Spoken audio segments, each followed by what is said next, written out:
second week of spring practice for UCF is coming to an end. What did we learn this week, and what are we excited to learn about in the weeks ahead as spring practice continues on? Hello, everybody, and welcome back to Charge On. As always, I am your host, Sean Green. Before we get started, a quick word from our sponsor, BetOnline.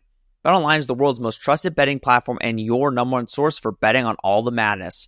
Even if your bracket is busted, BetOnline has more ways to stay in on the action with a free Sweet 16 bracket and live betting on every remaining tournament game. With a large selection of odds on everything from college basketball to MLB, NHL, and MMA, BetOnline continues to be your number one sports betting source. From every Cinderella story to every hat trick, BetOnline has you covered with odds, stats, and more for every game, every play, and every win. BetOnline, the game starts here. Hope everybody's doing good. As I said, we are moving right along with UCF spring practice. It's been great to talk to the coaches, talk to some of the players, get to learn about some of these players because, like we've been saying, this is an entirely new roster of players. It's fun when we're out to spring practice. I don't usually have to look at the roster. I usually am able to just look at who's out on the field, and I'm able to depict everything. But it's been somewhat of a challenge early on. Even talking to the players that we've been talking to, I have to go into my memory bank and be like, where did we get this player from? Where did they come from? What is their projected role potentially in my head that I can kind of ask questions about? So it's been fun to learn about that and to see the growth. Obviously, this week has been a little interesting because last week they didn't have practice. It was spring break for all the players. They got a week off. So they came back this week, and the coaches talked about how this second week was going to be interesting to see if all the things that they talked about with the culture and how to practice and all that translated and continued to stay into the second week of practice. And it definitely seems like, from what we've been hearing, that was the case. That the players know what's expected of them. They know what they need to do to have this coaching staff be happy with them at the end of a practice. So I think it's been the natural progression that the coaching staff is wanting, but also I think the players are wanting. There is a learning curve when you're adding almost 40 new players and an entirely new staff. And I think with this scheme and learning this scheme and learning the right practice habits, I think that's all stuff that first week, it's a wait and see and learning what's accepted and what's not. And then in this second week, building on that in a full week of pads and really taking what you've learned and putting it into good use. And we are starting to hear about who is really stepping up in terms of receivers. We'll get to that in a second. But like I said before in the last episode, or a couple episodes before, we talk to position coaches, and then whichever position coach we talk to a couple of players in that position. So the first week we got to talk to Scott Frost, OC and DC. So we got to, that was kind of a little, mixed and match. Obviously Steve Cooper's the OC, but he's also the tight ends coach. So we talked to tight ends. Alex Grinch is the DC, but he's also the safeties coach. So we talked to a couple of the safeties. I'm excited, especially for next week as we continue going down the list. Quarterbacks is coming up soon. I know that's the one that everybody is looking forward to. But before we get into receivers, we can kind of touch on the quarterback position a little bit. The players are very smart. I'll say that. The players are media trained. The players are smart. Because whenever we ask about the quarterbacks and ask about, how has it been? Is there anybody standing out? They're very quick to be like, all the quarterbacks are doing good. DJ Black mentioned yesterday how it's been new for him having mobile quarterbacks. He says that all the quarterbacks on the roster are able to extend plays with their feet, and he hasn't been used to that, which has been exciting for him. And I think that's very interesting. One thing that we've kind of been trying to touch on and ask about has been the Scott Frost offense. And I will say, and this isn't breaking news or anything, I'm sure Scott Frost is dealing with a lot of stuff, but it seems like Cooper is calling plays right now. I might be wrong on that, but when we talked to Dwayne Thomas and DJ Black yesterday, a comment was thrown out that something with Cooper calling plays and stuff like that. Again, we are assuming, and until we hear otherwise, this is already the assumption that Scott Frost will be calling plays when the season comes. But I do find it interesting and almost, I don't want to say enlightening because that's probably not the right word, but I'm glad that Steve Cooper's calling plays right now in spring and having Scott Frost being able to focus on every facet of the football team, not just necessarily the offense. I think that's something that when we look at Gus Malzahn and look at, kind of maybe what was one of the negatives was because he was calling plays and he kind of felt like he needed to be 24/7 in that, he kind of didn't look at any of the other spots on the football team that maybe needed some love. So I think right now, if Steve Cooper is kind of handling the offense, at which he's the OC, he can, I think that's great for spring. But as we get closer to fall and stuff like that, obviously, Scott Frost is going to need to be able to take over the brunt of the load of the play calling duties. But that was definitely interesting to hear. We haven't heard a lot. We don't get to see a lot. So it is tough. For context, tomorrow there is supposed to be a closed scrimmage for shareholders. So we don't know yet as media. We have no idea if we're going to be able to see that scrimmage. If I had to guess, I would say no. But it is something that if we get to see the scrimmage, that is something that we could emulate and on a podcast tell you guys our thoughts. But right now, we're figuring it out and finding out stuff in our interviews with the players and coaches. But let's kind of talk about the receivers a little bit. I was excited. I was pumped talking to Sean Beckton. And we actually found out a lot. I'll say this about Sean Beckton. He tells you what you want to know.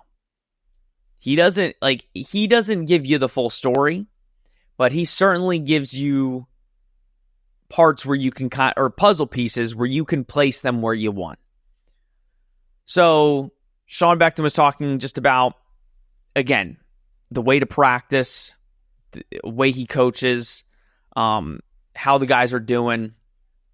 And the vibe I got with Sean Beckton as his coaching style, from especially the players, is you could tell he wants the players to succeed. He loves these guys. But he will rip into them if they're not doing the right thing. One of the main focal points of the presser yesterday was no block, no rock. I guess that is a Sean Beckton staple. If the receivers are not blocking to the standard that Coach Beckton wants, then they're not going to get the ball or they're not going to play. And I think that is something he made a little bit of a comment, and I wanted to ask about it, and maybe we can ask later on down the line. But he did say we are trying to drastically improve the blocking compared to what it was. So I found that to be a little interesting, as he kind of has a little bit of firsthand knowledge about, the receivers last year, even though he wasn't the receivers coach. I am curious. I am very curious to kind of dive into that a little bit more. Maybe if we could talk to a receiver from last year, like a Burdell Richardson and some of those guys, Jordan Bridgewater, what the issue was last year with maybe blocking wasn't pushed as hard as it is being now. And Sean Beckton is making sure that the receivers, regardless of if they have the ball or not, are making sure that they are blocking as tough as they can. He did say they took a step back yesterday in terms of that, but he was proud of the guys that they were fighting as hard. They were really working hard. And the focal point with the receivers has been there is not one receiver on the roster that caught a pass for UCF last season. That's a fact. Every single receiver was either redshirt freshman or hasn't caught a pass or is an incoming transfer. So it's really a wide open race. And we talked about it. We did our receiver breakdown. Go check that out. But I said early on when I talked to Coach Becton at Media Day, I said my fear was he mentioned 3 names: Dwayne Thomas, DJ Black, and Marcus Burke. Gave me a couple seconds. Great. Marcus Burke. Those are kind of the 3 older guys that they brought in. And I said my fear was that I wanted to make sure that you're playing the best player. I get wanting to play the seniors. I get wanting to have them kind of be the pamphlet to the young guys of what to do, what not to do, how to be a pro in the college aspect. And I was worried that, Sean Becton is a hard-nosed, old-timey coach, that he was going to make the young guys kind of sit and wait. But I'm not getting that vibe anymore after hearing him speak. Now, Sean Becton did say they're not messing with the first team yet, or the second team. Like they're playing, it seems like the Dwayne Thomas, DJ Black, Marcus Burks in that first team. And he said, we're not messing with it right now. Everybody's got to earn what they got to earn and all that stuff.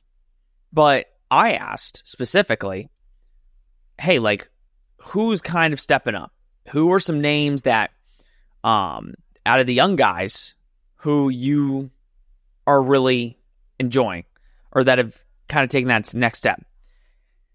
And boy, the first person he mentioned was Burdell Richardson. First person he mentioned. He said a lot of the guys from last year that were here last year that have kind of taken that next step and more mature.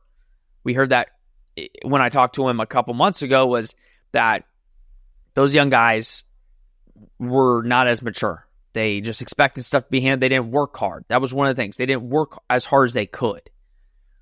And he mentioned Burdell Richardson. He said Burdell Richardson has the best hands on the team.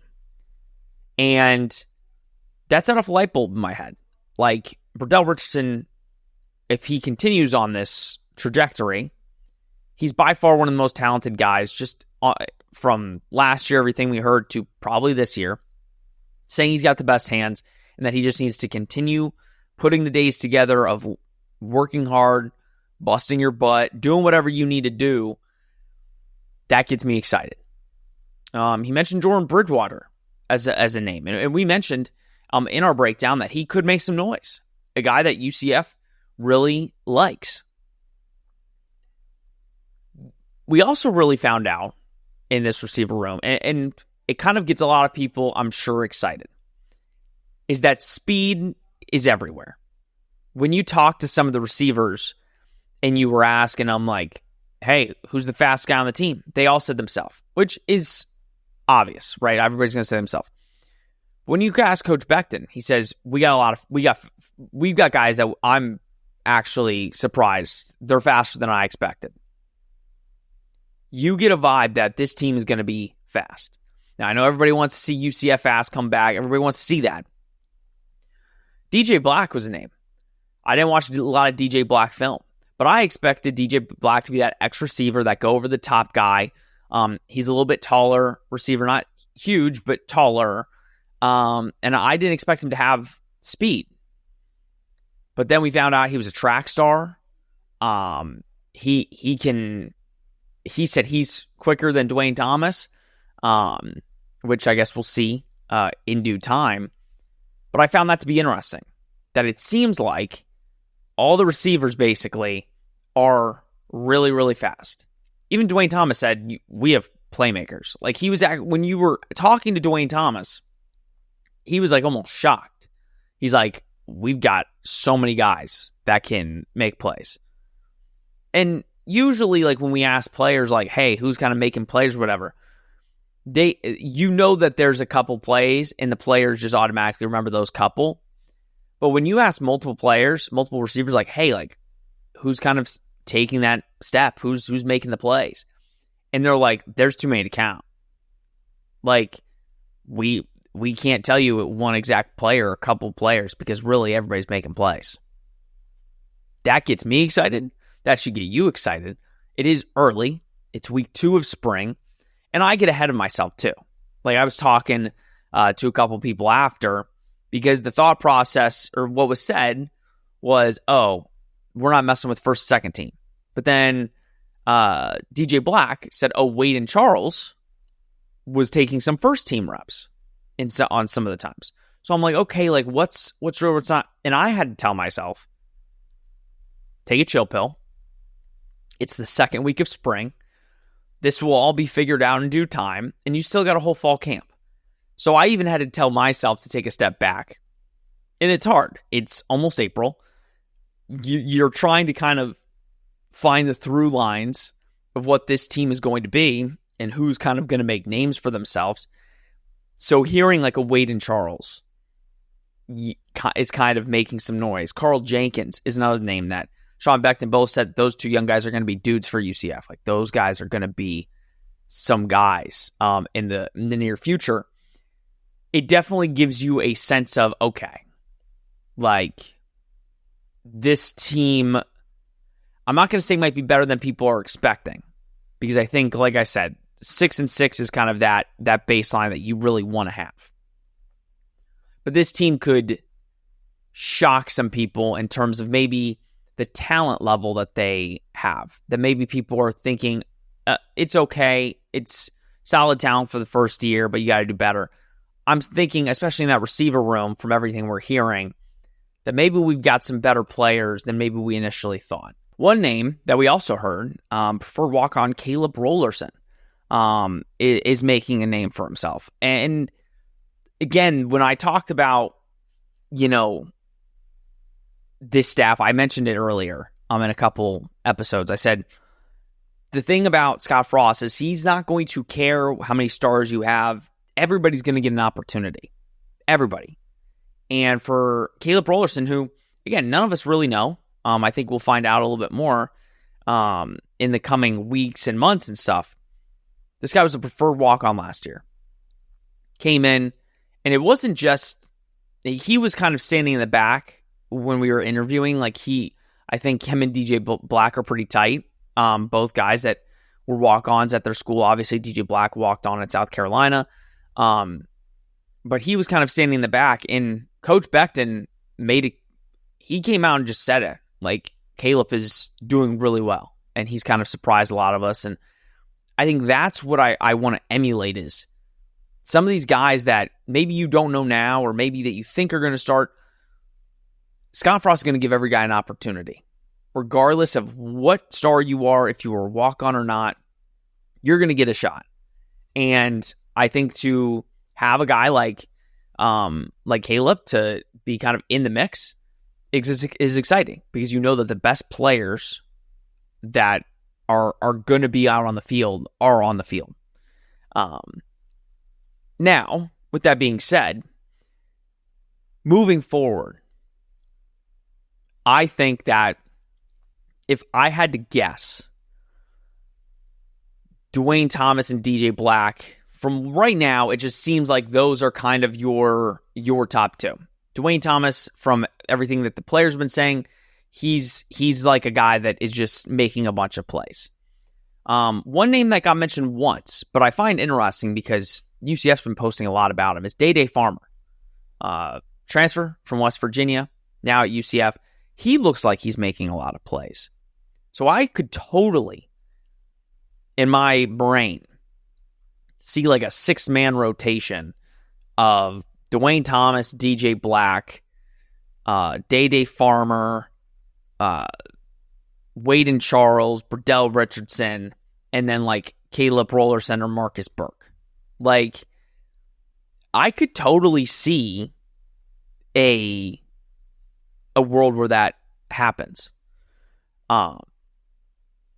which is interesting. And again, that's just from stuff we're hearing, not like that's the 6, right? Just from the names that were mentioned yesterday, that was the names that kind of were coming up. that'd be a very interesting, like, 6-man or 2-deep depth chart, if you will, of older guys, but then a bunch of young guys, which is kind of the way that you expect it. You expect that as you kind of go into this first year under Scott Frost. Now, what do I want to see?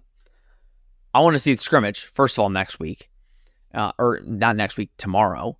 We'll see if that's a thing. I'm going to assume that we will not be allowed to watch any. But if we are, obviously I will let you know next week. But next week, my thought process is you guys are going to be able to go to practice on the 5th. If you didn't sign up, make sure you sign up. I'm sure they don't cut it off. April 5th, so next Friday, we'll have a pod here. But you'll be able to go to open practice and see the team. I don't know if they're going to scrimmage, but I want to see just that next step. Who's kind of starting to take shape on the offensive line? That's a big one for me. Quarterback, obviously, but it's going to be exciting to not see just the same stuff we see in the open period. The open period is basically the same thing every single time. I'm excited to see some new stuff and to see what we've been hearing actually on the field. So that is exciting. All right, everybody, that's going to do it for this week's episode of Charge On. Like I said, it's tidbits. It's all we can really give right now because we don't really know much. It's that part of the season where it's excruciating for a podcaster who wants to talk and give a bunch of information. But the receivers, I thought, shout out to Coach Beckton and shout out to the receivers because we got a lot of information that we really haven't been able to get over the last week or so. So shout out to them. But yeah, thank you so much for tuning in. As always, please like, subscribe, comment, share, do all that you do. We greatly appreciate it. This has been Charge On presented by Bet Online. We will see you next week.